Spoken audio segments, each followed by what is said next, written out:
Salut tout le monde, c'est Fanny4 à l'appareil, j'espère que vous allez bien. Aujourd'hui, on se retrouve pour la review de l'épisode 56 de Boruto. Et donc, comme je vous l'avais dit par le passé, la review précédente, l'épisode 55, la case horaire de Boruto a changé. Maintenant, on aura les épisodes vers 12h30 le jeudi et plus vers 11h le mercredi. D'ailleurs, tout simplement parce que la case horaire a changé au Japon, ce n'est plus diffusé le même jour et à la même heure. Peut-être parce qu'ils essayent de choper plus d'audience, parce que les audiences semblaient être un petit peu en baisse le mercredi, et donc ils ont changé de case en espérant augmenter certainement leurs audiences. Mais bon, là n'est pas la question. On va s'intéresser à l'épisode en lui-même. Et donc, qu'est-ce que c'est que cet épisode? Cet épisode est surtout axé sur la rencontre entre les différents concurrents. On est vraiment 100% dans l'examen de Chunin. Et on voit des tensions qui germent entre les différents protagonistes qui veulent être les plus forts, etc. Mais ça reste des tensions un petit peu bon enfant, parce qu'il faut savoir que dans Naruto, l'examen de Chunin, il y avait également ça qui avait été fait, les tensions entre les différents villages, mais c'était beaucoup plus logique au final. Parce que je vous rappelle que dans Naruto, les villages étaient ennemis. Une guerre risquait d'éclater entre chaque village à tout moment. D'ailleurs, il y a la guerre entre Tsuna et Konoha qui éclate pendant l'examen de Chunin, même d'ailleurs, même si c'est Orochimaru qui tire la ficelle, mais bon, c'est quand même une guerre entre deux villages qui éclate. Alors que ici, il ne risque pas d'avoir des guerres entre les villages, ils sont en paix, même si dans l'arc Kiri, ils avaient voulu provoquer une espèce de guerre entre Konoha et Kiri, mais bon, c'était un petit peu de la dope. Et ici, enfin, l'arc était sympa, mais c'était mal exploité, c'était mal emboîté, mal branle-couillé, quoi. Bon, ici, il ne risque pas vraiment d'avoir des tensions, il ne risque pas d'avoir des guerres, donc c'est un peu con de faire des tensions. D'ailleurs, ça reste des tensions un peu gaminerie, et c'est un petit peu crétin, ça fait un peu tension de cours de récré, mais bon.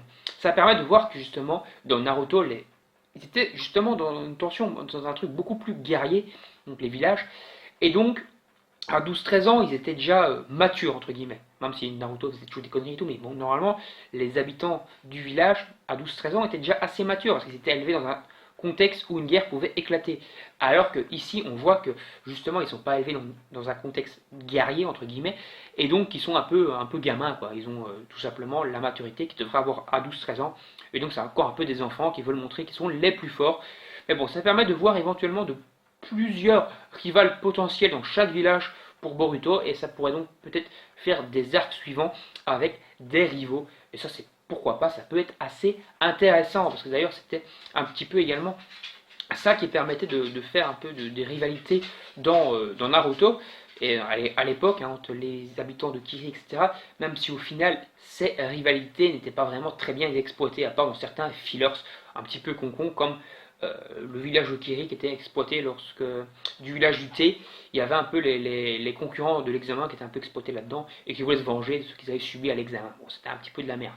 Il n'y a pas vraiment de rivalité en fait qui ont germé comme ça, et donc je pense pas que ce sera non plus le cas ici, sauf peut-être s'ils veulent vraiment aller dans ce sens-là, mais je pense pas. Après donc, on va enfin commencer la première épreuve qui, je vous rappelle, dans les livres, dans le manga, quoi, et dans le film Boruto The Movie, était très vite expédiée, l'épreuve de Sai. Voilà, donc elle était super vite expédiée. Ici, on semble partir sur une épreuve plus longue, et ça, c'est pas plus mal, parce que ça permet un peu de rallonger l'examen de Chunin, qui, je trouve, est beaucoup trop vite expédié, que ce soit dans le film ou dans le manga. Enfin, dans le film, c'est compréhensible, c'est un film, on va pas durer 4 heures sur un truc. Mais dans le manga, ils auraient pu un petit peu traîner un peu plus en longueur sur l'examen de Chunin et pas expédier ça en une centaine de pages. Parce que je vous rappelle que l'examen Chunin de Naruto, c'est quand même un truc emblématique, tout le monde connaît ça encore. Ici, l'examen Chunin, je pense pas que tout le monde va le connaître, ce sera plutôt les ennemis, les Otsutsuki, qui sont bien teasés, qu'on va se souvenir.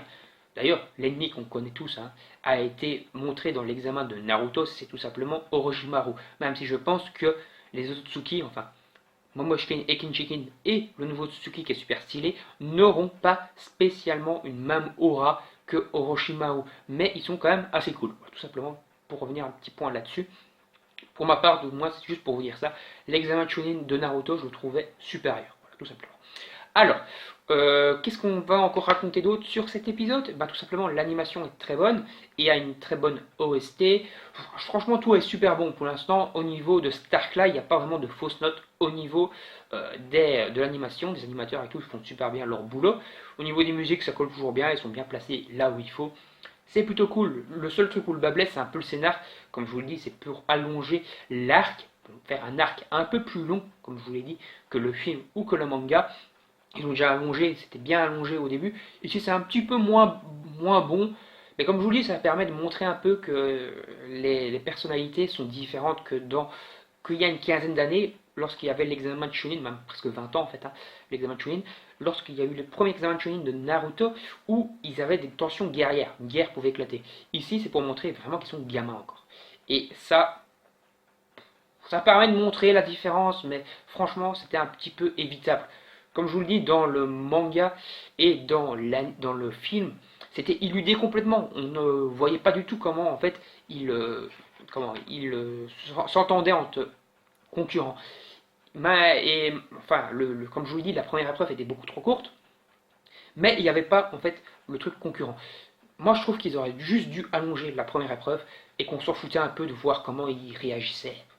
Qu'on monte ça pendant l'épreuve en elle-même, ok, mais commencer à faire blablater au début. Ils ont voulu trop copier Naruto en faisant ces tensions, ça tombe comme un flanc, parce que justement, c'est trop inverse, il n'y a pas de véritable but, de véritable enjeu dans ces rencontres-là. Et on sait bien qu'ils ne risquent pas, les enfants-là, d'être ennemis par après, ils ne risquent pas de s'entretuer dans 10 tomes. Alors que dans Naruto, t'en savais rien, ils risquaient de s'entretuer. Et c'était ça qui était plutôt pas mal. Ici, ça tombe comme un soufflet, je trouve en tout cas. Après l'épisode, comme je vous le dis, il reste pas mal, ça permet d'avancer dans le scénar, de teaser encore un peu les différents protagonismes et tout, mais on verra quoi. À moins que qu'il part dans un entre guillemets délire où contre Momoshkin et Kinchinkin, tous les villages s'alissent ensemble, tous les concurrents attaquent Momoshkin, Kinchinkin et le troisième Otsutsuki, attaquent les Otsutsuki quoi. Alors là pourquoi pas, alors ça pourrait plus être intéressant du coup de montrer leurs relations qui s'entendaient pas trop et qu'à la fin pendant l'arc ils évoluent et qui s'entendent tous pour combattre l'adversaire. Ok, là ça aurait pu être cool, mais je pense pas qu'ils vont partir dans ce délire là. Voilà, donc on va s'arrêter là, j'espère que cette review vous a plu, donnez-moi votre avis sur l'épisode dans les commentaires, donnez-moi votre avis sur la vidéo en elle-même dans les commentaires, n'hésitez pas à vous abonner pour ne rien manquer, à liker la vidéo si elle vous a plu, à la partager sur vos réseaux sociaux, et moi je vous dis salut, à la prochaine, bye bye tout le monde.